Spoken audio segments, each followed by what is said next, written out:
Have you ever turned on a TV to watch a Western cartoon and suddenly, was that a JoJo's reference? Chances are you were probably right, and these kids don't know how good they have it. As it turns out, a lot of contributors to the American cartoon industry are actually nerds. Today, let's explore some of the shows in our neck of the woods that took some notes from Japan. One may take a look at shows like Avatar: The Last Airbender or the original Teen Titans and assume that cartoons imitating the style of Japanese anime is a more modern occurrence. As it turns out, the stylization has a longer history than you might have thought. To begin, it's interesting to note that Japanese anime was heavily pioneered by one man named Osamu Tezuka. After World War II, the artist Osamu Tezuka decided to begin his journey as a cartoonist after being inspired by the works of none other than Walt Disney.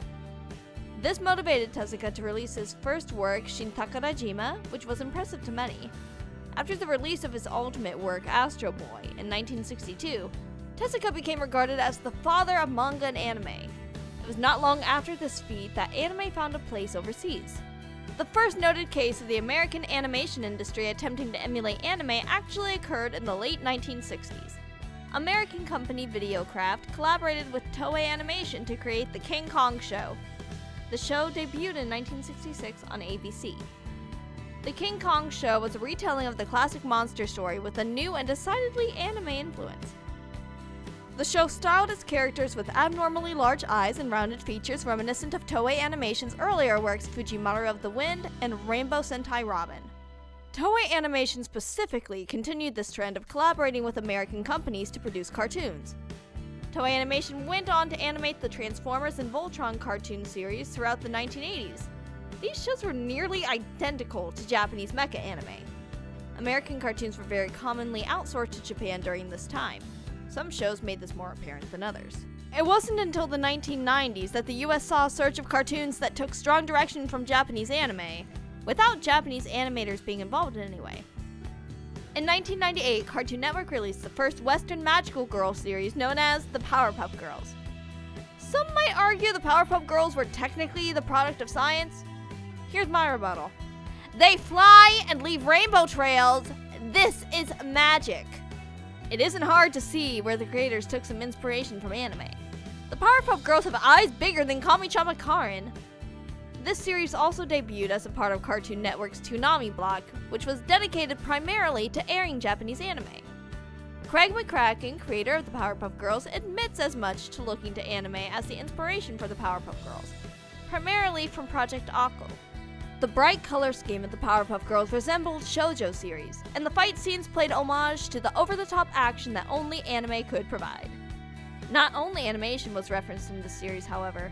One of the main villains of the Powerpuff Girls, the genius chimp Mojo Jojo, was directly influenced by the character Dr. Gory from the 1970s Japanese TV show Spectre-Man. Notably, the Powerpuff Girls was, in turn, made into a real anime in the form of Powerpuff Girls Z. The Powerpuff Girls led the way for more shows like it. Following the success of the Powerpuff Girls, Cartoon Network saw the potential and debuted Samurai Jack in 2001. Samurai Jack appropriated much of Japan's samurai culture and Bushido Code. Bushido Code, also known as the Way of the Warriors, is the samurai code of values. The references to Japanese culture became a core ingredient of the show not before seen in American cartoons. This led the way to successors such as 2003's Teen Titans. With Teen Titans came the return of an anime-styled art in the animation, along with the inclusion of Japanese culture. The iconic opening theme song was performed by J-pop duo Puffy. Yes, the girls at the center of Hi Hi Puffy Amiyumi are real. Sam Register, former vice president of Cartoon Network, was interviewed shortly before Teen Titans premiered in 2003 by the Augusta Chronicle. Register really intended to be revolutionary. When he decided to adapt the Teen Titans, Register remembers telling producers at Cartoon Network, "All the rules you think you know, I want them all thrown out the window and I want you guys to start fresh."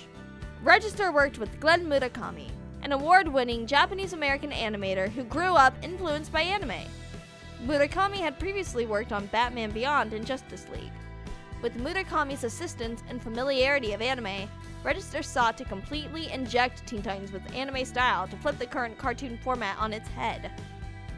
Register intended for the art style to underline a more mature and complex storyline than previously aired on Cartoon Network. In an interview with Blast Off Comics, Glenn Murakami credits the rising popularity of manga and anime, as well as the phenomenon of fooly-cooly with his decision to take the Teen Titans in that direction. Murakami goes on to cite the aging demographic of comic book fans. The average comic book fans were well into adulthood, so Murakami aimed to entice a new generation of comic book fans with a new show boasting a cool look. The Teen Titans appear to be modeled after Osamu Tezuka-era anime series of the 1960s such as Astro Boy or Kimba the White Lion.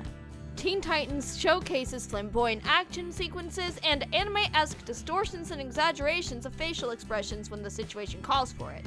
Now I know this might be a bit controversial, but I have to talk about Teen Titans Go for just a moment.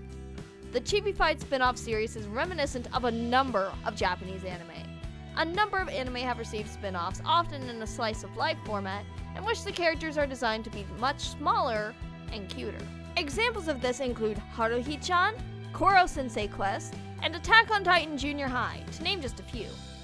All of those shows are a lighthearted take on the characters from their respective original shows. While Teen Titans Go catches a lot of flack, its premise has been done before. No, Teen Titans Go is not good. But like the spin-off anime I mentioned, it's not for you.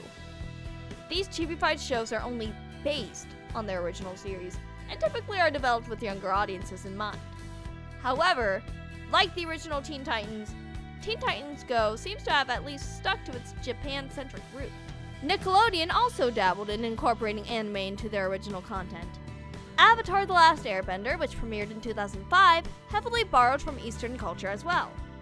The first example that can be seen are in the clothing, particularly of protagonist Aang, whose clothing is reminiscent of Buddhist monks. Okay, maybe I'm stretching here because Avatar: The Last Airbender borrowed from Chinese culture as much as it did anime. But still, Avatar: The Last Airbender incorporates heavy use of martial arts poses which are practiced throughout Eastern Asia. In fact, each form of bending was inspired by a different martial art. Airbending is inspired by Baguazhang, which incorporates many circle formations. Waterbending was inspired by Tai Chi and its fluid movements. Earthbending is based on Hungar, which is more defensive and less relaxed and refined. Firebending is based on Northern Shaolin Kung Fu. Northern Shaolin Kung Fu is an external martial art known for intensive attacks and aggression. These poses are animated skillfully in vibrant color. Much of the art of Avatar: The Last Airbender is breathtaking, and any random still may have been taken straight from a Ghibli film at first glance. Appa was inspired by the cat bus from My Neighbor Totoro, according to artists for the show, as stated in the art book Avatar: The Last Airbender, The Art of the Animated Series. The vividly colored and detailed backgrounds are also reminiscent of the aesthetic of Ghibli. According to director Giancarlo Volpe, staff were also ordered to watch all of Fooly Cooly to inspire the animation. Look at Fooly Cooly being all inspirational and shit again. I guess it really helps draw the ideas out of your head.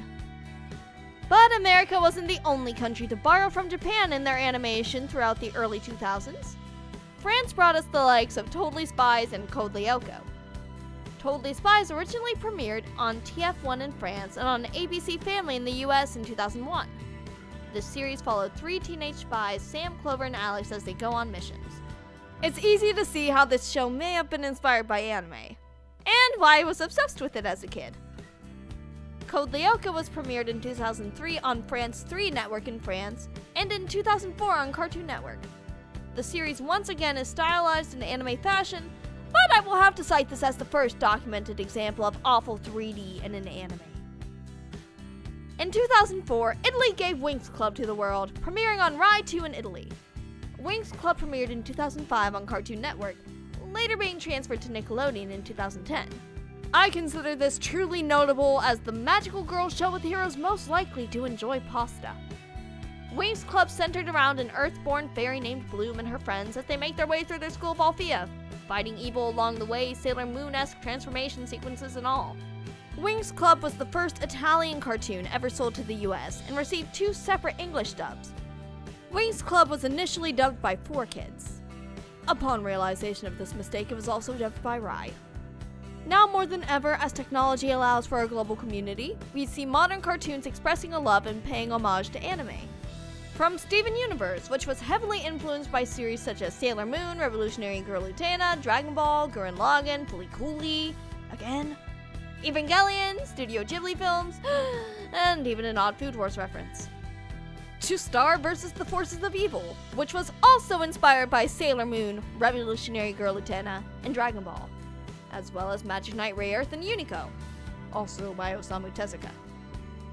Our art, our cartoons continue to evolve in a sort of cultural exchange that is beautiful to see, and one can only imagine what's next to come. Until next time, I have to see what's the hype with Fooly Cooly. Damn. Later!